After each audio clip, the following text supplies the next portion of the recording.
another episode of Behind the Veil, where we delve deep into realms of high strangeness and exploring phenomena that challenge our understanding of reality. I'm your host, Mike Hughes. And I'm your co-host, Christian Julian. Today, we have the privilege of introducing you to a true luminary in paranormal research, Stan Gordon. For over 6 decades, Stan has been a leading figure in unraveling mysteries that envelop Pennsylvania and beyond, investigating UFO sightings, Bigfoot encounters, and a plethora of other perplexing phenomena. Stan's journey commenced in 1959, and since then, he has spearheaded thousands of investigations, guiding teams of scientists and specialists in pursuit of the truth behind the unexplained.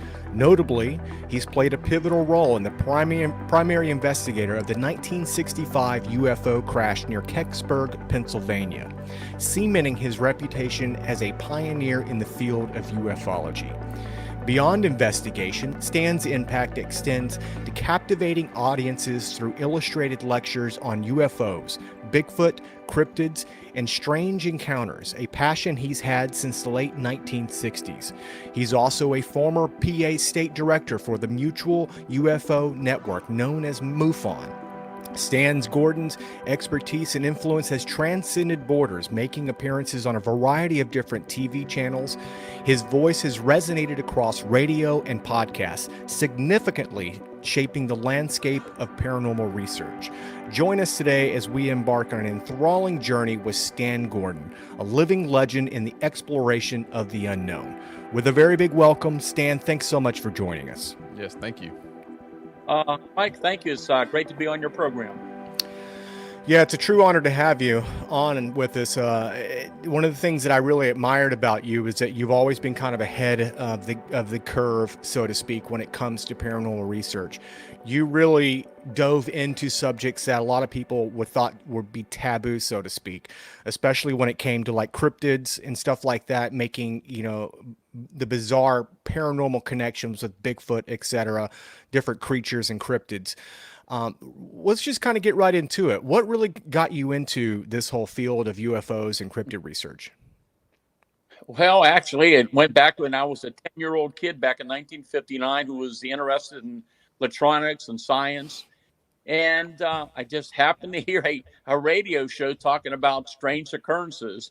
It was covering everything from, flying saucers, strange creatures, haunted houses. And I was a curious kid, and I wanted to know if these people were making these stories up or telling the truth. So I began to visit our local Greensburg, Pennsylvania library and read all the books they had on the topic. And I would cut articles out of the newspaper and make a scrapbook if there were news clippings and articles about unusual occurrences. And I was 16 years old when the incident happened near Kecksburg, Pennsylvania. It's about 12 miles or so from my hometown of Greensburg. And I've been out in the field ever since. I began documenting that case that evening as it was breaking on the news around the Pittsburgh area. And, I worked on that case, and I still get reports on occasion. So that was many, many years since 1965. But I've been out in the field since then, investigating all these various anomalies. And Pennsylvania here is just unending with reports year after year. But I can tell you what's been going on around here, especially even in the last year, is just amazing. Well, let's get into that. I mean, can you share some of the most compelling or unusual cases that you've encountered in your 6 decades of research? Oh boy, we could be on here for weeks talking about these. I'm sure that's all right. I mean, it sounds like that first one you did, it piqued your interest for sure. Well, anyhow, what we probably should talk about is going back a little bit in history first, back to that major wave of UFO and Bigfoot case here in Pennsylvania in 1973, which is unprecedented. I mean, that was just an amazing time to live through. Luckily, it was in 1969 I set up a hotline for the public to report UFO sightings. But that hotline has never stopped. And I can tell you now, between phone and email reports, I mean, I'm almost dealing with this case almost daily with past and recent reports. It's just nonstop. But 1973, actually 1970, I founded the first of 3 volunteer research groups that will investigate these incidents across Pennsylvania. And the first group started out here in Greensburg, Westmoreland County, and we proceeded into the Pittsburgh area. And by 1973, I had a setup we could respond to cases across the state of Pennsylvania. And the first group, among the others, were kind of unique in that most of the people involved, that we were all volunteers, but they were specialists. We had scientists, we had engineers, we had technicians, police officers, and former military specialists and medical specialists, all kind of people volunteering their time to investigate these cases. And it was very lucky that we were set up by 1973 when this major outbreak occurs. And there were hundreds and hundreds of UFO sightings in Pennsylvania all year long across Pennsylvania. Wow. And so you got to remember, 1973, there's no cell phones, there's no internet. It's Right. not the communication like we have today. So people didn't know what other people were reporting. But as these cases were unfolding, you had some of the local papers around here, the statewide papers, and even some of the national news that were picking up a lot of these incidents at that time. You can go to your libraries and probably look up some of the archives. Yeah. So my teams were out there tonight investigating all of these incidents, and many of those were not lights in the sky. These were large, low-level incidents, sometimes large triangular objects, cigar-shaped objects, various type of things, disc-shaped objects being reported, but hovering over highways, pacing vehicles. There were landing reports. There were incidents on the Pennsylvania Turnpike. I mean, it was just amazing the detail of the reports coming in. Wow. So we were just busy trying to keep up with all this UFO activity.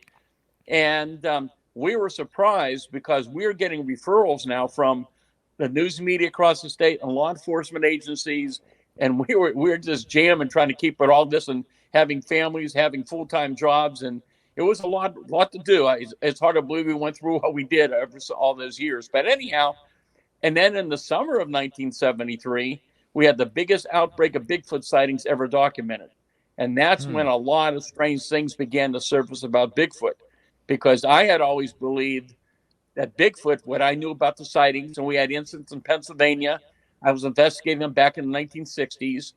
And I thought for sure that Bigfoot was probably some type of unknown primate, some type of unknown species that science had never been able to confirm. But as these stories are coming in from across the state, so there are widespread areas. And a lot of people back then, they would call the police departments or even occasionally on the newspaper to report what was happening, because a lot of them were frightened about what was happening back in 1973. Yeah. But then we were getting a lot of the reports to follow up on. So in many, many instances with these Bigfoot sightings, of which many were in daylight, and in many of the cases we investigated, there was physical evidence at the scene. And we're investigating cases all year round, including the wintertime. So we had very interesting evidence, mainly in the way of footprints in the snow. And we'd be on the scene within minutes to hours as these things were occurring. That's why we were able to document these things so well. But that's when a lot of strange things began to show up. And one of those things was the fact that we get out to some of these locations, you see these trails of these large, unusual footprints with very large strides between them that would go a distance and then just abruptly stop. Isn't that bizarre? And I've heard that so many times. I mean, it's like, how do you make sense out of that? Yeah. And I mean, I had an anthropologist in my group, I had forensic people, and everybody said, there's no way under the conditions this could be fabricated. And that's been going on now more and more, not only in Pennsylvania, but all around the country. We're getting the same kind of reports. And that was one of the first things. And then things got even stranger as we're going out to interview people in different locations miles apart. And people are telling us that in daylight, they're seeing the 7-8 foot tall hairy creature that's standing there. And moments later, it momentarily just vanishes and reappears at another location nearby. That began to happen. And then we began to have this pattern. We'd have a UFO sighting in a certain area. Within minutes to hours or days later, we'd have a Bigfoot sighting or vice versa. And then it got even more unusual as we had those amazing cases where we had a Bigfoot and a UFO seen together at the same time and place. And, you know, some of those cases were very intriguing. Some of them are probably some of the strangest cases ever documented anywhere in the world. But they're a little detailed. If you'd like me to tell you about some of them, I'll be glad to do it. Absolutely. Yeah. I do have a question real quick. When you were finding these footprints and, you know, evidence, what was it about the evidence that, you know, made them think so strongly that it wasn't a hoax? Well, first of all, one, you could tell in a lot of the case, and again, it's all year round of different conditions. So you had the weight distribution, you could see clearly well defined tracks. I mean, in some Yeah. cases, like muscle tone, you can clearly see the toes. There was variations in the separation in the toes, different things like that. Yeah. Okay. And were there hoaxes? Yes. After it got out into Sure. the news, there was some small number of hoaxes, but you could tell them very easily. People would cut out some wooden Feet. put pieces that looked like a footprint. You could tell easily that's what they were. And Yeah. that didn't start until after some of the news media covered in certain areas, but that was far and few between. But there was a lot of interesting. Probably one of the most convincing piece of evidence was not physical evidence; it was in the animal reactions. And I should tell you this Hmm. from the start: in all the years I've been doing this now, going on 64 years, I have never personally seen a Bigfoot or a UFO. and Wow. and I believe during that 73 outbreak, I was very close to a Bigfoot. I Hmm. believe on one of the farms out here in Westmoreland County along the Chestnut Ridge, which is probably one of the most active areas in the country for ongoing phenomena year after year, including this year. Um, my teams were getting called out during that outbreak to a couple of the farms out there where people said these creatures were periodically coming back to the farm. So we tried to stake it out when we could, but we had limited people and multitudes of reports coming in. But this one family, we had just returned from the area. We got a call. This thing had just come back on the farm that evening. So we hurried back out there. It took us half an hour or so to get there. When we got there, the dogs, everything was quiet. The dogs did not bark. There's tracks in the barnyard. And they had a big cornfield. There was something bipedal, very large, moving away from us. It was already way ahead of us, making this very loud sound like heavy breathing, like somebody with asthma. I Hmm. chased it in the dark. I recorded the sounds, but whatever it was, we could never catch up to it. Wow. Wow. And you still have the recording of those sounds today? Somewhere. Yeah. I so much that a lot of these things have been packed away temporarily because right now I'm just running out of room. Yeah. I mean, is there a place that people could go to and look at the evidence that y'all have collected over time? Well, maybe someday, but right now there is not. Okay. Gotcha. You know, and one of the things that I really appreciated about you so much is the fact again that you weren't afraid to dive into some of this more highly bizarre, high strangeness element to it all. You know, at one point in time, you know, I've always been extremely interested in the Bigfoot phenomena along with UFOs, etc. And you know, I would hear those stories of footprints disappearing, and I would also hear like the weird aspect of the Bigfoot phenomenon. And there was a point in time where I used to think that people who thought Bigfoot was an interdimensional creature were lunatics. But over the years, as closely as I've paid attention to the Bigfoot phenomenon, it just like the things that you've experienced and you've heard, you know, anecdotal reports on, the more bizarre things start to get, and after a while, you can't ignore the high strangeness element to it all. I mean, there's just no way that, you know, these many people can be making these type of reports and having these type of encounters and incidents and all be lying with nothing to gain. Because, you know, as you would know, people who are claiming that they see Bigfoot or UFOs, there's nothing to gain from it. If anything, you know, you have to, I'm sure you're aware, the majority of people who probably have these encounters have never, you know, went to a website and said, hey, I saw a UFO or I saw a Bigfoot. I can only imagine there's a tiny percentage of people who actually come forward and talk about these things. But, you know, what made you focus on these things when other researchers would consider this, you know, um, taboo, so to speak? Well, because we're out there investigating, these things are going on in so many areas, so many credible witnesses. I mean, just again, even in recent days and times, and back then, people from all walks of life. And a lot of these people were, you had police officers, you had hunters, you had men, women, and children from all kind of backgrounds who didn't know each other, had no reason to make up the story. Most of these people, just like today, would never believe that these things could really occur or would exist, so they had their own personal experience. Many of these people, even years later, have had their lives changed by what they experienced because some of them just still can't Yeah. deal with it. Yeah. And something is going on all the time. The point was there were patterns to it. There was similarities in a lot of reports, And I wrote about it back in the 70s. And now this is going on all over the country and around the world. We're getting similar reports. And back in those days, I was in contact with a lot of the better known people in the Bigfoot and UFO field, most who have passed away now. I was in touch with people from other countries, and I was sharing some of this data with some of them. And they were telling me, they said, yeah, we hear similar reports of strange objects in the sky, small spheres of light below the ground, Bigfoot disappearing. But they said, we're not going to get involved in it because we don't want to get laughed at by our peers. Right. My position was, look, I don't have the answers. This is all well-documented information. I'm putting it out there, and hopefully it'll ask other witnesses might come forward, other researchers might talk about it. It took years for that to happen, but now you're seeing a lot of discussion on TV and podcasts and books, and similar things are coming in now from all over the country.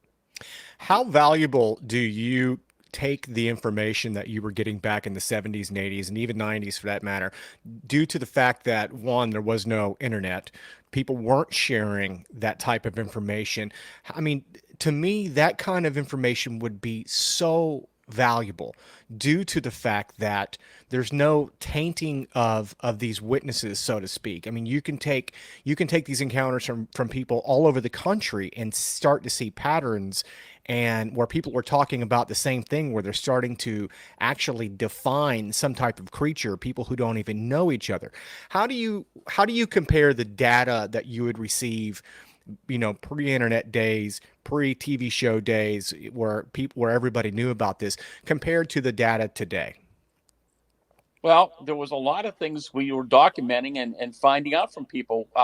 Everything from the different vocalizations being reported back then to some of the anomalies people were reporting when they were having encounters with these creatures, the different animal responses, which I think is very, very important because they play a big part in a lot of these cases, even in recent weeks. And I'll just give you one example. I wrote about this very barely back when I wrote my book, Silent Invasion, which goes into great detail about the 73 outbreak, which I know we're going to cover very little because there's not enough time. But anyhow, one of the things people were telling me back in 73, who had some of these close Bigfoot encounters, they couldn't understand it or explain it. But they were talking about hearing some type of metal sound, like metal on metal, metal tearing sounds, things like that. And it's something that's hardly anybody ever brings up because we don't know what the correlation is. But now, in the last year, we're getting reports from different people describing the same thing. Just in the last couple of weeks, I interviewed a law enforcement officer in another county who's been in law enforcement for years, but he's also a very big hunter and fisherman. And he spends a lot of nighttime out in the woods and out in the lake areas. And he told me that in the last couple of months, he said he has been literally very, very shaken by the sounds he's hearing coming out of the woods. He screams and howls, and a sound of trees breaking and cracking and being torn, and something like a metallic gong sound that he has no idea what it is. And we're hearing others describing something similar. Is that on his property? No, it's not. It's on private property. Gotcha. Yeah. And a lot of these things are on private property, but there's so much activity. There's another area here in Pennsylvania. We call it the Chestnut Ridge. The Chestnut Ridge is probably, again, one of the most active areas along certain areas along that ridge where this phenomenon is ongoing year after year. Yeah. So you have Westmoreland, Fayette, Indiana County, and Southwest PA, and it extends down outside of Morgantown, West Virginia for a few miles. I believe it's Preston County, West Virginia. So there have been sightings all along the ridge, but Westmoreland County and Fayette in particular, very, very busy historically with Bigfoot sightings, lots of UFO encounters, cryptid encounters, all kind of weird things. And we have several areas in Fayette, but also other areas as well that are very similar to the skinwalker activity. But what I was dealing with in 1972, actually, but mainly 1973, when things began to open, was incidents similar to skinwalker ranch activity. And it's ongoing right now in Pennsylvania in different areas. So you have another area that was uncovered in about the last couple of years by some of the other researchers I work involved with voluntarily, from the Pennsylvania Bigfoot Society, Eric Altman and some of those people, and they were investigating Bigfoot sightings up in that area when they came across a very, very isolated area deep in the woods up there where all kind of strange phenomena is ongoing. From the little balls of light, luminous balls of light coming out of the woods very close to them in the last year. I've actually experienced that, by the way. I've seen that firsthand. So you've got cryptids up there, Bigfoot sightings, UFOs, weird sounds. I believe they had some of the metallic sounds. That are all kind of things are going on up there, and it's just amazing what's been happening. Can you gonna dive into? Let's talk about the activity, the UFO activity, Bigfoot correlation. Can you kind of describe like what people have experienced and how they've kind of tied these two together, or at least how there seems to be some type of interaction between the two? Okay, so let's go back to 73 first. And these are detailed reports that can take me a few minutes. How about it? Of the many reports that were involved in it at that time, two of them really stand out. So one was October 25th, 1973, up in Fayette County, in a rural area outside of Uniontown, Pennsylvania. There were many reports coming into my UFO hotline that day from across Pennsylvania. But about 10:30 that night, I get a call from a state trooper from Uniontown Barracks who had just came back from investigating this incident. He sounded a little shaky, and he said, "I think there's a good chance of something still up there on the farm. Can you get a team up here as soon as you can?" Well, we did. It was late, but we found our team. We got our equipment. We got our radiation survey meters and other equipment. And oh, wow. So y'all had a lot of equipment. Area of Fayette County, and found out that about 9 o'clock that night in that area, you had about 15 witnesses who observed this red spheres about as big as a barn, about 100 feet off the ground, hovering, but beginning to slowly move downward. And it was the farmer's son, who was quite a big fellow, who was coming out to visit his family, his parents that owned the farm. And he's riding down the farm road, and he sees people standing outside looking at this object coming down in the sky. So he decides to go to a neighbor's house, which would give him a better view of the pasture at his dad's property. So he gets up there, and they see this thing coming down, and he and two young neighbor boys decide they want to go see what this thing is. So anyhow, and this is the short part of the story. We could talk for hours just about this case. But anyhow, they get over his dad's farm. He grabs a 30-06 and a handful of ammunition. And he didn't realize it at that point, but he had 2 tracer bullets in that handful of ammunition. And they're proceeding down the farm road. Dogs in the area are just barking, going crazy. They hear this loud whining noise and these baby crying sounds. They're getting louder and louder as they get closer to the pasture.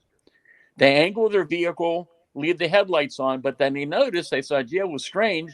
The headlights are dimming like something's draining the power. Mm-hmm. Well, anyhow, they make their way up towards the hill, up towards the pasture, and they're standing there, and they look across the field, and they can't believe what they're seeing. So here's this big object now on the ground or right above it. It's about 250 feet away.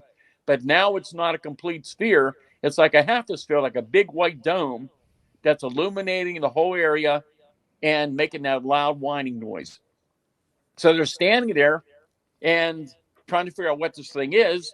But then they're looking towards this barbed wire fence about 75 feet away. Along that barbed wire fence, walking in their direction, are these 2 huge hair-covered Bigfoot creatures, one behind the other. The one in front's about 8 feet tall.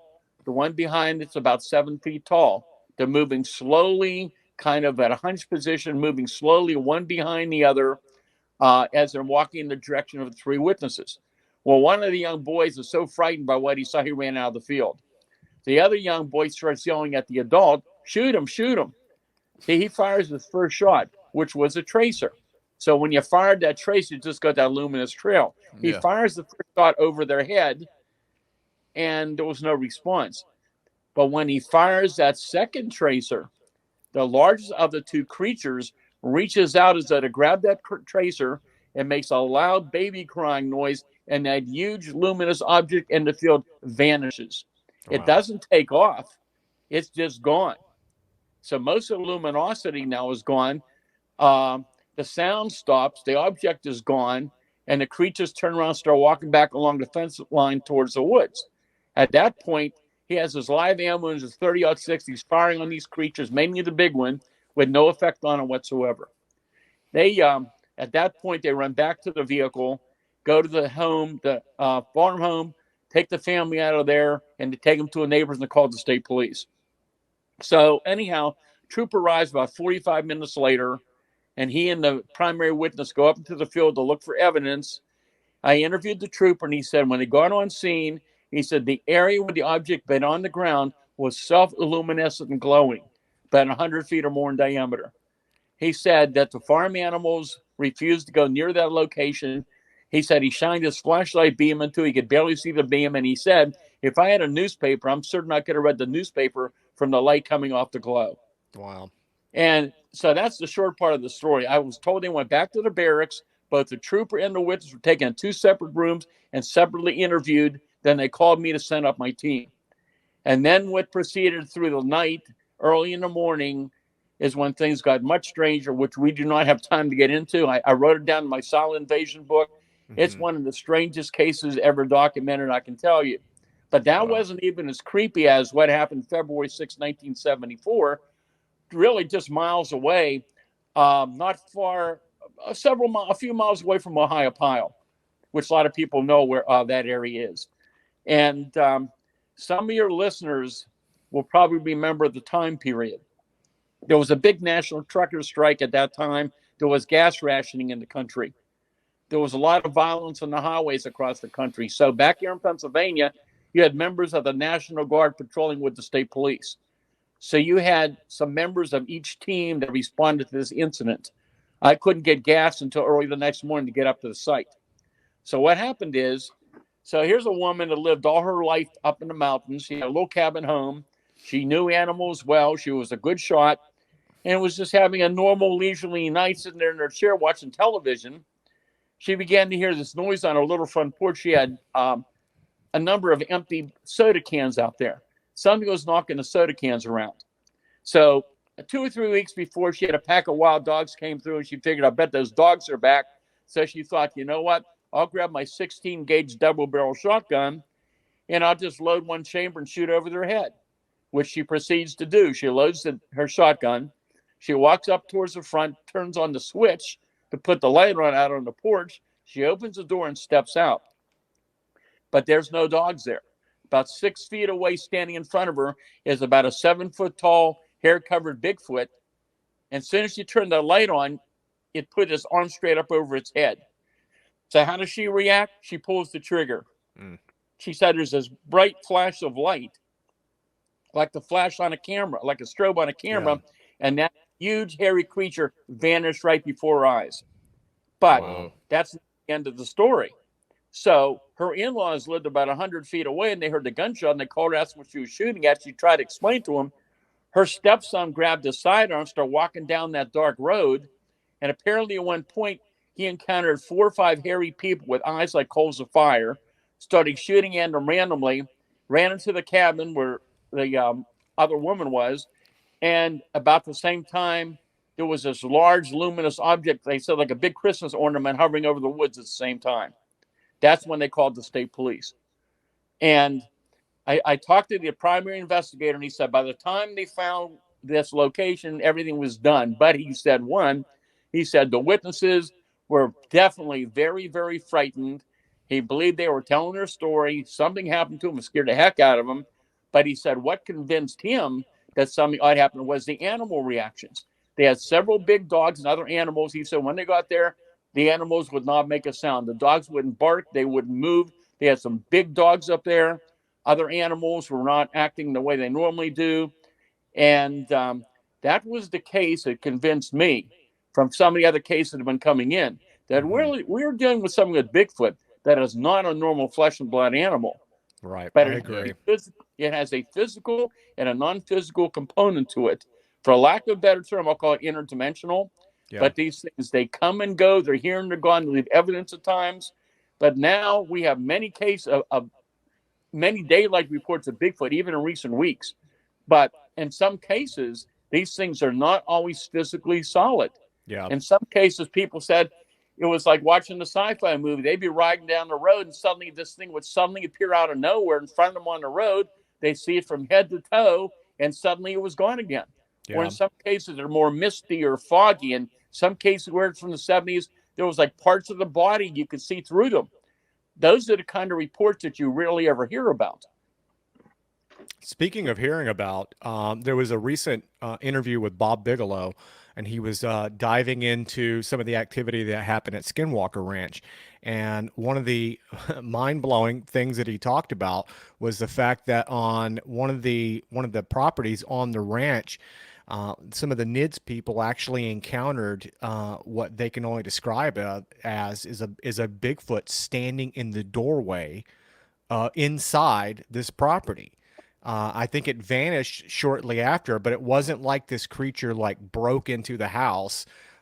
It was one, I think the guy literally just turned around and all of a sudden there is a giant hairy creature standing in the doorway in this property. So when you hear stories like that, it really makes you question, our reality that we even live in. Like what are we actually dealing with?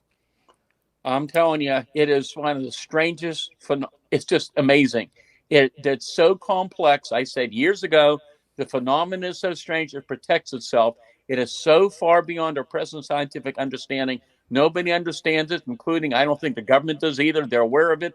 I think they're kind of stuck in a position where they know these things are ongoing, but they don't have an understanding of it either. And I'm telling you, I've found different patterns to it with cryptids. One thing a lot of people have never heard about Bigfoot probably is that, you know, historically with UFO sightings, of course, the government now calls them UAP, and going back to at least the 50s and 60s, you would hear these reports of these large solid objects pacing vehicles, hovering near vehicles and cars. And when they were there, in some cases, the cars would have power malfunction. They would begin to lose power. Their headlights would dim. The object would take off and the power would come back on. Well, a lot of people are not aware. We have similar cases with Bigfoot as well. So we have incidents where a Bigfoot has walked out in front of a car, and the same thing when they were near the creature, there was a power loss in the vehicle. The creature would move off and the power would come back on. Wow. How does this, throughout the years of you doing all this research, how has this changed your view on reality itself? The more I know about it, the more I realize there's so much around us and so much in science that we just do not understand yet.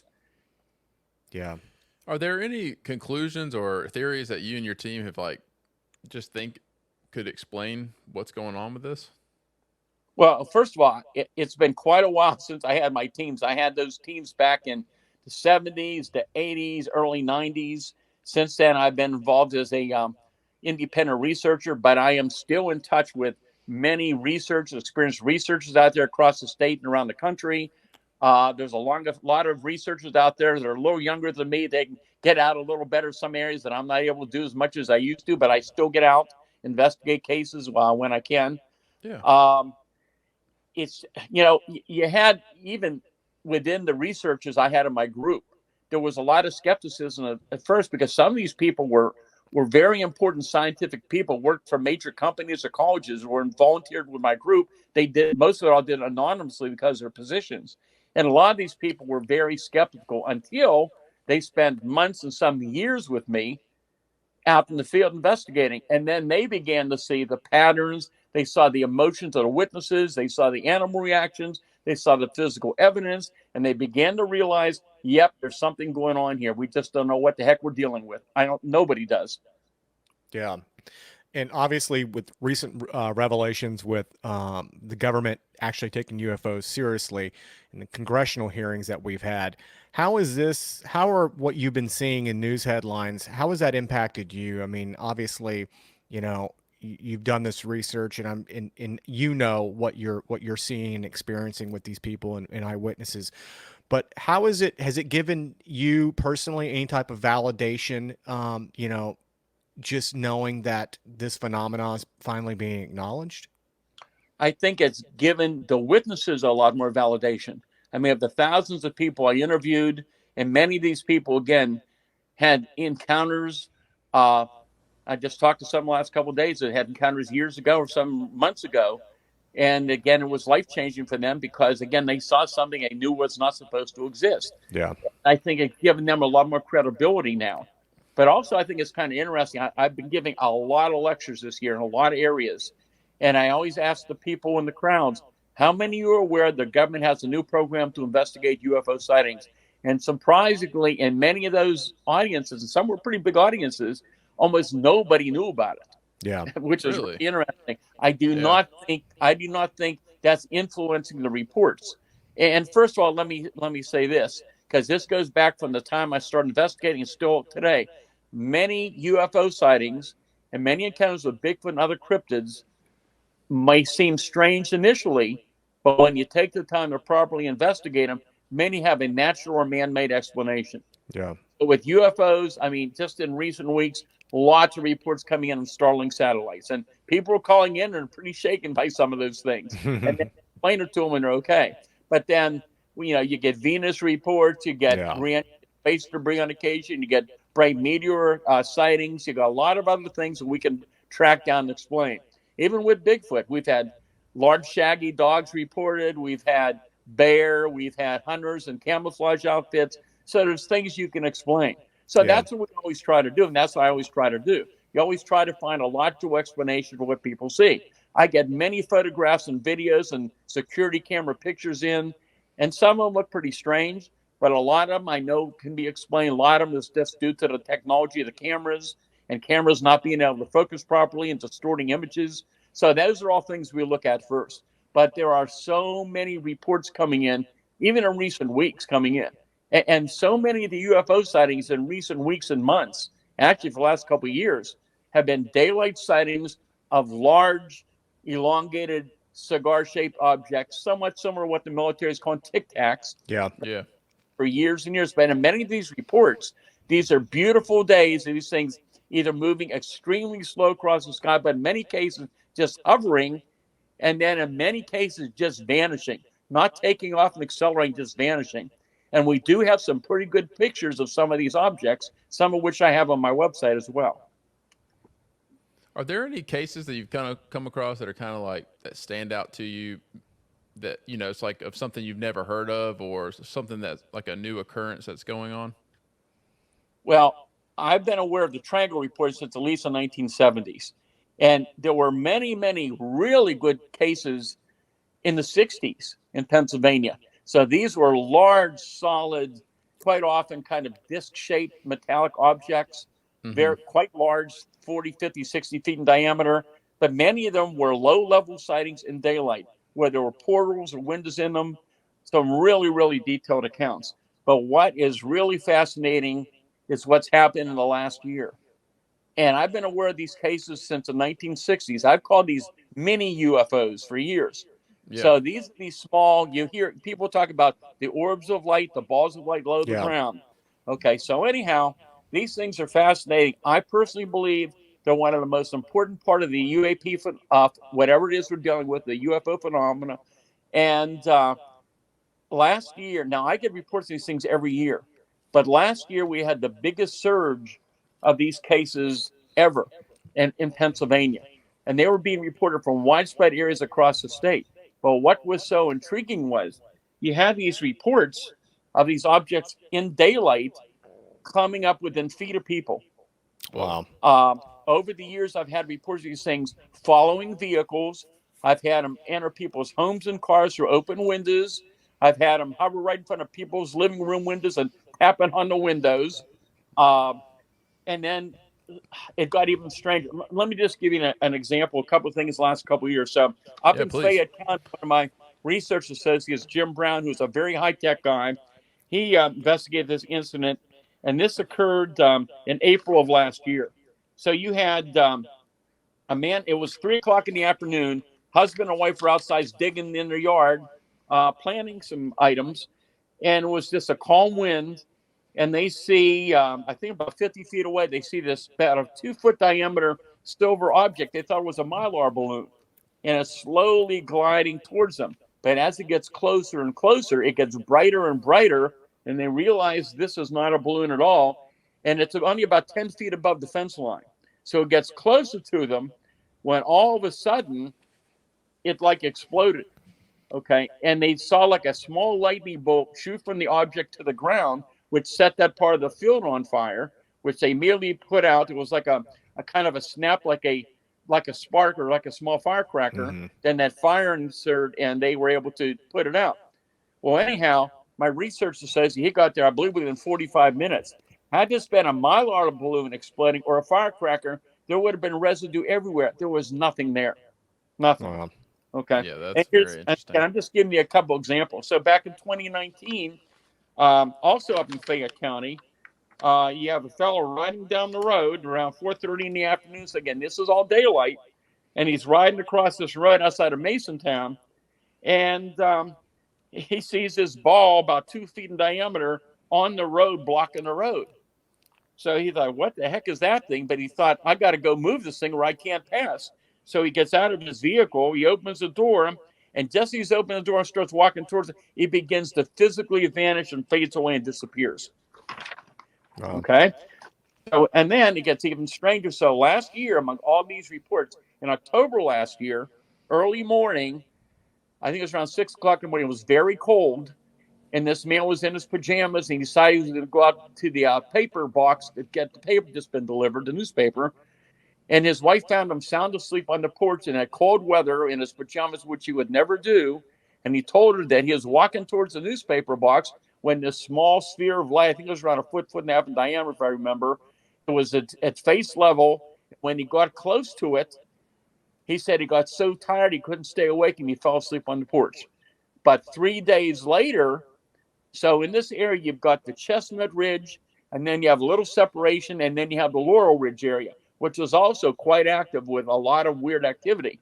So 3 days later, 2:30 in the morning, you have a woman who lived in the country where there's a lot of weird activity going on from other witnesses around it for years. 2:30 in the morning, she gets up to go to the bathroom. Comes out of the restroom. 5 feet away in her living room is this blue sphere, I believe it's about a foot and a half in diameter, blue sphere with a mass moving inside of it, a dark mass moving around, swirling. She remembered taking one step towards it. She felt like a slight electrical jolt, and she said, I got so tired I couldn't stay awake. She said the next day she was very sickly, felt very weak, and she said, I am an insomniac. I do not sleep. For me to fall asleep like that is something that would never, ever happen. So you had two very similar effects within 3 days of each other. And these kind of reports are still continuing to happen. I mean, many cases, these things, going past windows a few feet away across people's yards. And you're getting more reports from more populated areas as well. And that's also interesting because with the Bigfoot phenomenon, while we always think historically, you got most of the sightings are in wooded areas, forested areas, there's more and more reports of things coming in now in more populated areas where there's not a lot of woods around. Wow, I've done a lot of reading on some of Jacques Vallée's work, and some of the things that he's really impressed me with. Well, pretty much everything, but he really pointed out how historically how we've had phenomena that has kind of morphed and changed over the years. Have you seen any of that with your research? Have you noticed anything? These reports kind of morph into something more dramatic, or have you seen it uptick in these reports themselves? Yeah, I can just tell you, when I started this back so many years ago as a kid in 1959, back in those days, those of us involved in research and looking into reports, I think almost everybody was of the opinion of the cases you could not explain. Well, we probably have extraterrestrial visitors. Yeah. The more I know about what's going on, interviewing thousands of people, I'm probably one of the few in the country that I actually talk and interview witnesses when the calls come in. So I'm doing this almost every day. Wow. And you're beginning to realize that I think things have changed a lot. That I think, I said years ago, there's very likely more than one origin to the unknown category of the UFO mystery. Yeah. May well be that maybe a small percentage might be extraterrestrial, but I'm telling you, we're dealing with something that has a physical and a non-physical aspect to it. I think there's a lot of similarities and maybe even association with other phenomena, some of the paranormal stuff. Yeah. I'm telling you, it is so bizarre. And there's incidents where more than one cryptid has been seen together. I've Or heard that too, where people are saying like dogman creatures and Bigfoot on their property. I'm just like, good Lord. well, if you read my Silent Invasion book about that massive wave in '73, so there were a lot of very similar, well, what we call very similar type of Bigfoot sightings. A lot of the so-called Bigfoot shapes and size were very common, but there were also some cases where these things were taller and thinner, which were getting more of those reports in the last couple of years, or Yeah. they were shorter and more muscular. But also there were some instances where witnesses were literally within feet. I mean, within a few feet of these creatures, looking right into their face. And they were saying the face was more like a wolf or a dog with fang-like teeth and luminous eyes. Wow. Yeah. And those are amazing. And let me give you something else a lot of people never heard of before. So going back to '73, when a lot of these things began to occur, there were different instances where some oddities really showed up. So here was a case between Greensburg and Jeanette, Pennsylvania, where there have been many reports for weeks and months from different people. So this woman, I believe it was August '73, she was staying over at a friend's house. This is a very wooded area. That house was a very low foundation to the ground. So it was around 3 o'clock in the morning. She gets up to go to the bathroom. So she's sitting there and she's low to the ground. She hears these strange animal-like sounds from outside, doesn't know what they are. Suddenly, this thing rises up from the ground.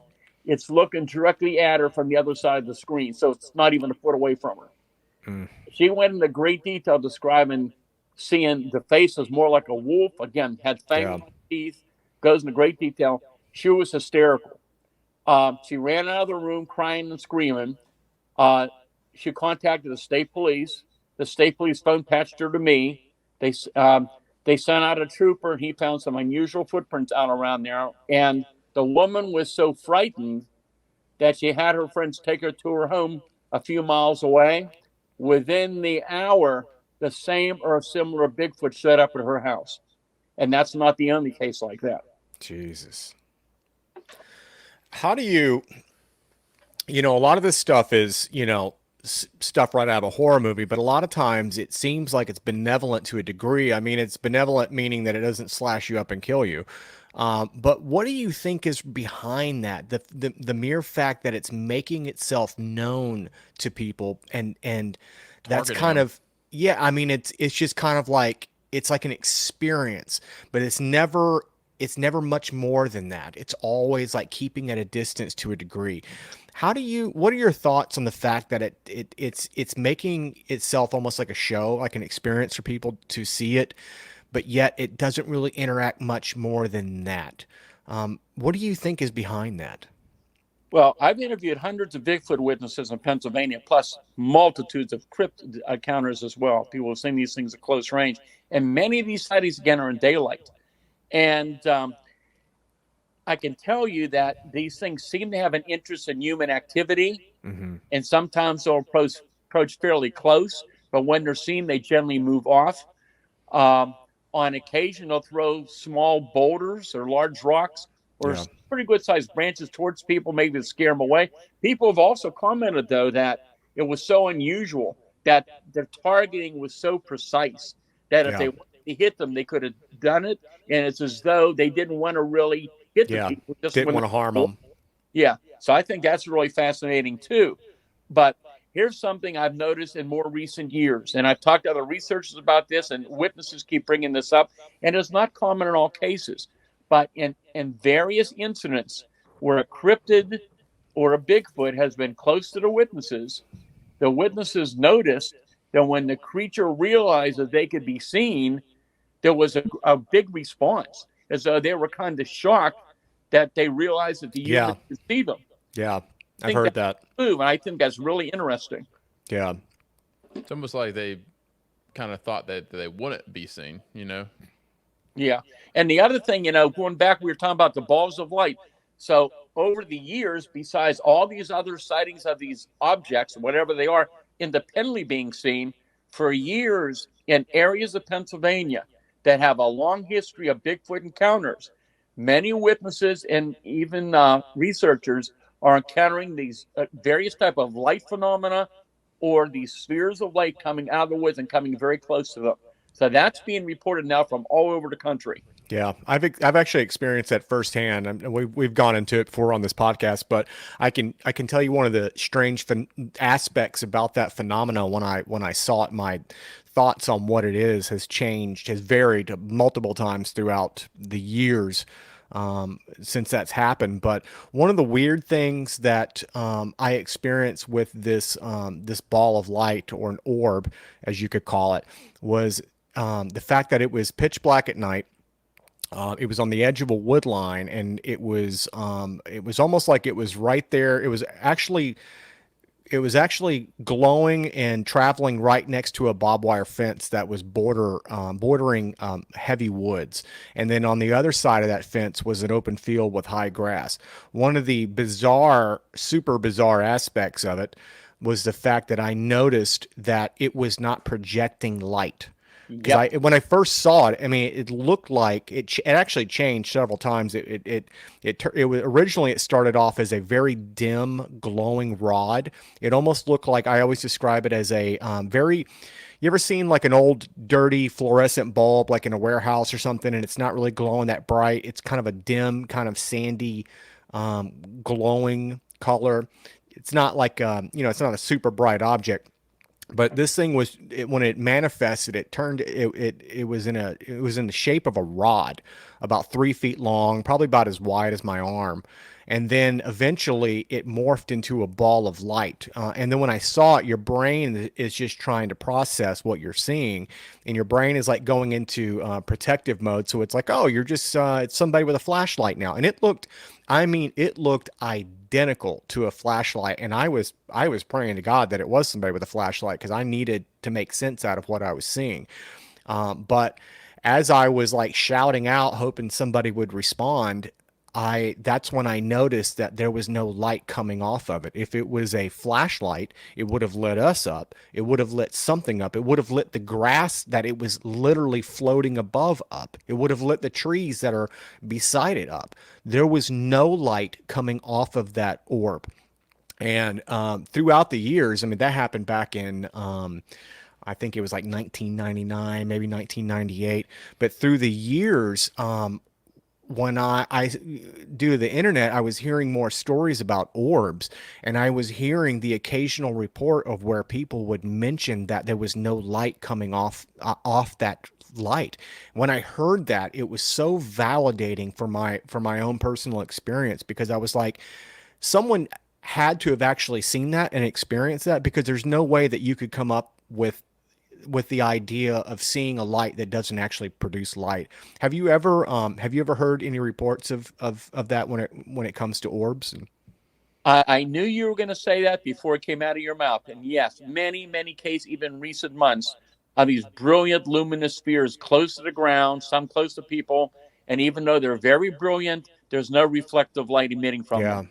It's incredible. I mean, and like I said, the first time I heard somebody actually say that, my jaw hit the ground, because even though I knew what I saw, I mean, I saw it, and it was, it was a real experience. But, when you experience something like that and you're by yourself and you've never heard of anybody else experiencing that, it's kind of torturous, because you in the back of your mind, you're trying to make sense out of it.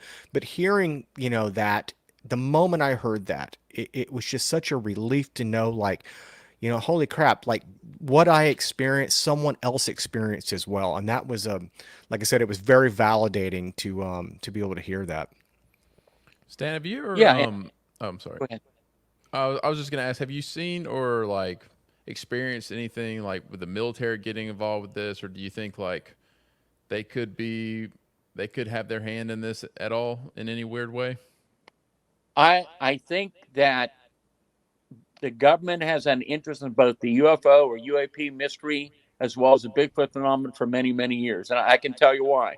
Because back during that massive wave of Bigfoot sightings and UFO sightings back in 1973, it was September of 73 when my phone's ringing off the hook with all kind of reports coming in from the public, from the news media, from agencies, of all the stuff going on. I received a phone call from a man who told me he worked for the government, that they were very much aware of the investigation we were doing on the Bigfoot going on here in Pennsylvania. I was provided at that time the name of a government laboratory in Washington, D.C., the name of contact, an address, and a phone number in the event we came up with a body or something significant. What? I Wow. never need to do that. A couple weeks later, I get a call from one of the congressman's office requesting a meeting. So two people associated with the office came to visit me. They were very professional. They were very supportive. I kept in contact with them for years. Wow. And while we talked, I gave them the phone number that I'd been given, and they confirmed it was a government phone number. I've had other incidents I've investigated over the years, and these were really, really detailed, either UFO or Bigfoot case, which involved some good physical evidence. And yes, mystery men showed up. And who they were, we don't know. Were they government? I don't know. That's a possibility. But there were some strange aspects of some of those cases. And but I do truly believe the government's had an interest in both. And we know because of the interest in the Skinwalker Ranch, the DIA involvement in it, Yeah, they're very much aware of these various phenomena that's ongoing. absolutely. And I think they're very likely are very much aware that there's some association between the UAP, whatever we're dealing with these balls of light, with the cryptid stuff. It's all interconnected somehow. I've talked to researchers and witnesses who have some very, very strange things that they recall that occurred involving the balls of light. Some of it is so strange, I'm even reluctant to talk about it, but it's showing up more and more as well. And see, here's another thing, too. When you have these outbreaks of this various type of activity, well, let me put it this way. You can be in the right place at the right time and have an encounter with a Bigfoot or cryptid or UFO almost anywhere. But there are certain geographical locations where, for whatever reason, the phenomena seems to focus on. Yeah. So we have certain areas here in Pennsylvania where we know this is ongoing. Some of this has been going on for years. Some of these places have a long historical record of weird anomalies taking place, of all kinds of things, some paranormal stuff, the UFO, the balls of light, cryptids, all kinds of things. Yeah. But sometimes when you start having, in an area like that, when you start having an outbreak of Bigfoot activity, you also begin to get other reports of other creatures that aren't supposed to be there, other cryptid or out of place animals. One of those are Black Panther reports in Pennsylvania. So now we're not talking about mountain lions or cougars, which is a completely different subject. We're talking about black leopards or jaguars that are not supposed to exist in this part of the world. Do you think they're actually real creatures, or or are they, just animals that have escaped off people's properties that they may have owned?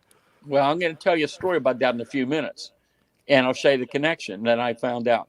Anyhow, sometimes you get these reports, and of course, scientifically, they don't exist in this part of the world. Many have seen them at close range. In the last few years, there have been more reports of these things at close range, many in daylight reports, and it's very intriguing. But anyhow, sometimes over the years, sometimes you'll have a Bigfoot accompanying another cryptid. And a lot of people don't hear about that as well. But here was a case involving a Black Panther, which shows you the similarities of just some of the weird cases I've investigated over the years. Anyhow, so this happened back in February 1983, way up in the mountains. And it was a cold morning. This guy's coming home. It's about 1 o'clock in the morning, and his car's overheating. So he pulls into his illuminated driveway, pulls up into the garage, and he goes in and gets a can of antifreeze. So he's putting antifreeze in the car, and he hears this growl. He turns around about 20 feet away, hears this large black house cat growling at him. Well, he didn't think much of it because he's out in the country and there's cats all over the place. He goes back to putting more of material into his vehicle, and a few minutes later, he hears this louder growl, and he turns around, and he couldn't believe it. Here, that big house cat has now physically grown to twice its size. Golly. So he throws that antifreeze can at it and hits it and makes a terrible growl at him and starts walking out the road, up the road that's illuminated. So he runs into his house to grab his pistol.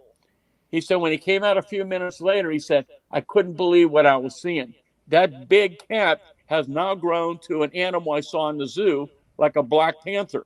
with a long black tail and the shiny black body, and it has glowing yellow eyes, and it's staring right at him. He said he took a shot at it. He didn't know if he hit it, but moments later, it physically just vanished right in front of him and was gone. Wow, that's incredible. Speaking of Wow. speaking of government acknowledgement, I know through the years I've heard people tell stories about Bigfoot sightings and like people showing up. But have you ever heard of some cover-up incidents where people were either told to hush or someone may have, claimed that they had a body and then people showed up and took the body and obviously you never hear about it. But I've heard some, throughout the years, I've heard some pretty dramatic, you could only describe as, government cover-up stories. Yes, I have. And a lot of those go back years and years ago. I've heard them both with UFO cases and Bigfoot cases. They're not that common, but some of them are interesting. And I remember during '73, I remember we were getting a lot of reports in, and we were trying to follow up on all these cases. But there were some cases that you always came to a roadblock. You couldn't follow up and find any evidence of it. I heard stories, and I remember one allegedly was a Bigfoot that was cornered in a barn, supposedly shot, and supposedly some government people came in and recovered the body, but we don't know if that's true, and there's no way to confirm it. Right. Yeah, and you mentioned earlier, like kind of dealing with like the men in black, so to say. Like, what was that like? Because sometimes those encounters are even creepier than what you saw. Well, we were not directly involved in that. These are things where witnesses talk about people showing up. Okay. Yeah. I mean, what did they say about it? Did they? Well, I mean, the reports are kind of, they're kind of scary when you look into them. Well, let me tell you the most interesting one that just popped in my head. So I told you earlier about that multiple witness UFO landing with the two Bigfoot in the field at the same time from 1973, correct? Yeah, correct. Okay. So years later in the 1980s, sometimes there were some cases that stood out, and you'd like to try to keep track with witnesses and just check in with them to see if anything had happened or anything had changed in their life. So back in the 80s, I'm doing just a normal follow-up investigation with the primary witness who had shot at these creatures at that time in 1973. There were certain things that happened that we did not hypnotize him. There was no reason to do it. But years later, and again, there are certain details of the case we haven't talked about. It's too complicated and too long to get into. But anyhow, we never hypnotized the guy. So years later, we're just thinking of the possibility of maybe using hypnosis pertaining to what happened in '73. So my research associate and I are up there talking to him, and we posed this question to him. He looked at us real strange and said, "Well, why do you want to hypnotize me again?" We said, "Well, what are you talking about?" And he said, "Well, back in '73, you had investigators up here and you had your teams up here for weeks." And he said, the one group was two men who showed up. And he said, "I always thought they were part of your group." But he said, one was in a dark suit. The other was in an Air Force uniform carrying a briefcase. And he said, these fellows wanted me to tell them everything I could remember about what happened out in the field that night. And then the Air Force officer opens his briefcase and pulls out photographs of Bigfoot and UFOs. And they wanted him to point out what looked similar to what he saw in the field that night. Wow. And then apparently they hypnotized him, and they said they believed the story and they would be in touch, but he never heard from them again. And of course, we try to follow up. And of course, that's '73. So Blue Book had closed in 1970. And of course, nobody said they had any records of anybody involved in this case. So whoever they were, we just don't know. Wow. What has kept you going through all these years? I mean, obviously, it's digging into this stuff is some of the most fascinating stuff in the world to me. It's just they're incredible mysteries, and I think anybody would be interested in if they, took the time out to actually look into this stuff. But, for somebody who's been doing this for so long, what has kept you going? Well, I guess it's the fact that I interact with the public all the time, and it'd be very hard to get away from, because people are calling me day and night on email and telephone calls. So I'm dealing with the public on these things quite often. And of course, you just never know, the next call you get might be the one case that's going to break the story open. Yeah. You talked about, things being consistent. What are you experiencing right now as far as witnesses calling you and telling you? Well, again, I receive reports all year long, every year, all year round, on all type of weather conditions, and that's pretty normal. But I can tell you, since, see how my memory is now, probably the fall of 2021. So generally, fall and winter, things quiet down because of the weather. It's cold, it's snowy, you don't get as many reports. However, in the fall winter of 2021, we began to have an increase in low-level, close-range UFO sightings. And then it just kept going and kept going, and it's not stopped since the last few days. I mean, it's just been consistent, good quality UFO, Bigfoot, cryptid reports coming in for the last few years. However, and if you go to my website, people can read some of the cases on there that I'll be talking about.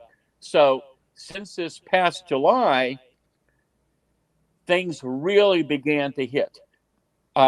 We began to have, again, widespread reports from not just one area, from miles away and some in many different counties, of people reporting low-level sightings, black triangles, many reports of these daylight cigar-shaped objects, the balls of light low to the ground.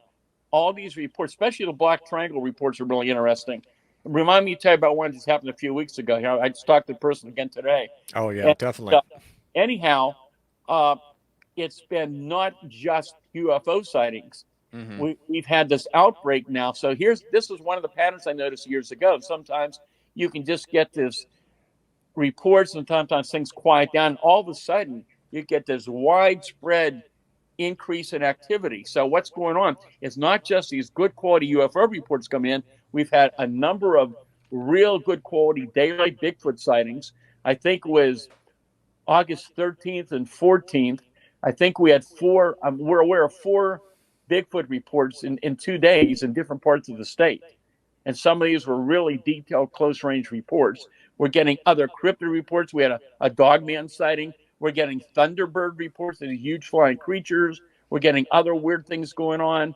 We're getting all kind of reports of mystery booms in widespread areas like I've never seen so many before over the last several months from different areas. All kind of things are happening.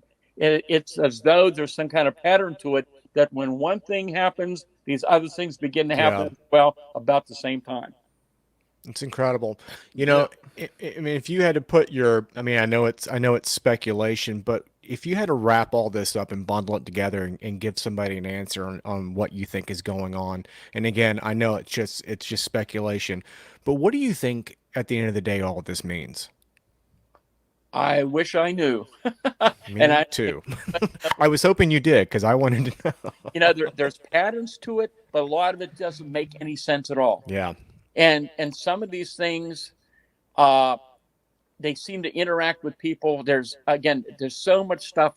It's just mind-boggling, because you hear these cases of people, hunters been out in the woods encountering these creatures. They have this overpowering fear, or we talk about infrasound.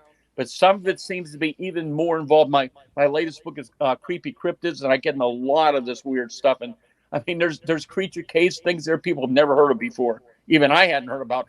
The one case is really bizarre. And but sometimes it's as though at the time that something interacts with the person's personality, that they're doing, or it's almost like they're in a trance-like state, which is also part of what happened with that witness that night during the night up in that incident with the UFO landing in a Bigfoot in 73. It is so doggone bizarre. Yeah. And why it's going on, I don't think anybody has any idea. And what makes, in your opinion, what makes Pennsylvania such a hotbed? I mean, I know it's obviously, there's no real true answer for that, but, what separates that from other places?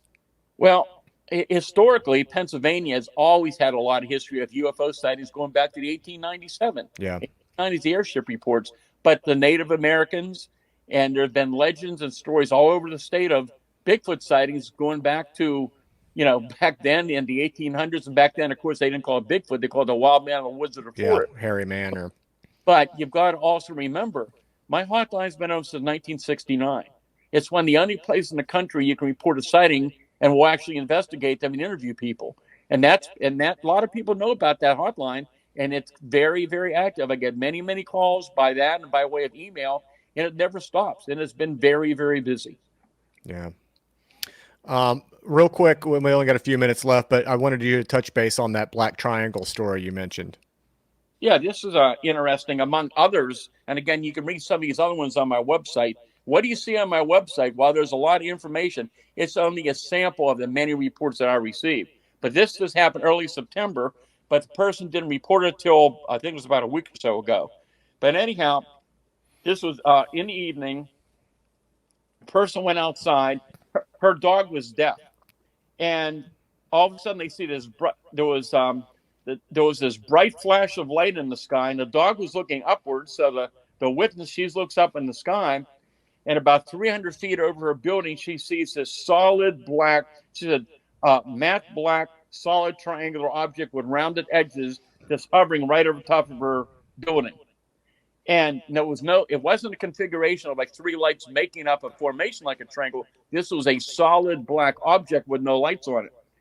And she could completely see the complete underside of this thing. And there was something on the surface she couldn't understand. It was like compartments, what it was, but she could clearly see it. She also could see at the end of it that there may have been like two areas where she thought maybe do with propulsion or something, but she said it looked like at that end of the object underneath, it looked like orange metal that was kind of cool, orange metal from the intense heat of it that was cooling off. At least that's what she thought. And she said while she's watching it, she could hear this low, deep, barely audible humming sound. And she said all of a sudden it like fired up like the engine. She could hear like a click noise. And then it started to slowly move. And then she tried to explain to me, she said it like stretched. She said it was like watching one of the old Star Trek movies where the thing's accelerating. She said it did that for a few seconds, and then it was just gone. It just vanished. So That's she incredible. didn't see it across the sky, it just vanished. And in so many of the reports we're getting in recent months, even in daylight, a lot of these objects, they're not accelerating into the sky. They're just suddenly vanishing, and they're gone from eyesight. Yeah. My first major. Oh, go ahead, Christian. No, I'm just going to say, yeah, I've seen something similar to that. Yeah. My first major real UFO sighting was a rectangular craft, as you could, I guess, for lack of a better word. Never saw like any moving parts or anything that resembled I guess what you could call a craft. It was just a rectangle bar of light floating across the sky, and it had this crazy light pattern going back. And again, it wasn't. It almost looked very similar to the rod that I saw, because it was a dirty sandy color, but it was on a crystal clear night in West Texas. And as this thing was floating over me silently with this just rapid, like fluid light going back and forth, I literally watched it dissolve and vanish. I mean, it was flying over, didn't make a sound. It was completely silent. And then it dissolved like you would dissolve a piece of video out of, whenever you're editing or whatnot. It literally just dissolved and vanished. It was incredible. So I can understand what that woman must have seen. Yeah. Well, Stan, if people want to learn more about you and your work, where should they go? Well, they can go to my website, which is Stan Gordon, GORDON.info, stangordon.info. And there's contact information on there, how they can reach me. The email is paufo@comcast.net. And there's other information on there as well, how they can reach me. I have 4 books out now. If they want to know a lot more about that strange case in Uniontown or Fayette County in 73 and all those weird cases, my book called Silent Invasion, the Pennsylvania UFO Bigfoot case book, goes into great detail. But my most recent book is called Creepy Cryptids and Strange UFO Encounters of Pennsylvania. And I go pretty deep into a lot of the things we didn't have time to talk about today. And there's a lot of information on there about the balls of light, the cryptids, the UFO stuff, and a lot of the anomalies I uncovered over the years, the similarities, the patterns. And the books are available on Amazon.com or BarnesandNoble.com. I'm actually going to go buy that tonight. I can't wait to read. You don't have that on Audible by chance, do you? Not at the moment. Maybe one of these days. All right. Well, I don't mind a good physical book in my hand. Well, Stan, it has been an absolute honor to have you on the show. You Yes. are a true pioneer in the field of paranormal research, and they don't make too many people like you. And you've I've always admired your work throughout the years, and I hope that you continue to keep doing this for as long as you can. And I hope one of these days that all of us can have some type of answer on what at least some of this means. I know we're probably never ever going to get the full picture of what it all is, but I hope that we can find out at least like why it's happening and why we're having these encounters and maybe what some of it is. Well, it sounds good, and thanks for having me on your program. And there's a lot we never had a chance to talk about, but people, all I can tell you is keep your eyes open, keep your cameras loaded, and maybe you'll get some pictures out there. Awesome. Hopefully. Sounds great. Well, Stan, thank you so much for joining us, thank and you. I think that's going to be it for us tonight, and we appreciate you guys listening, and until next time. See you.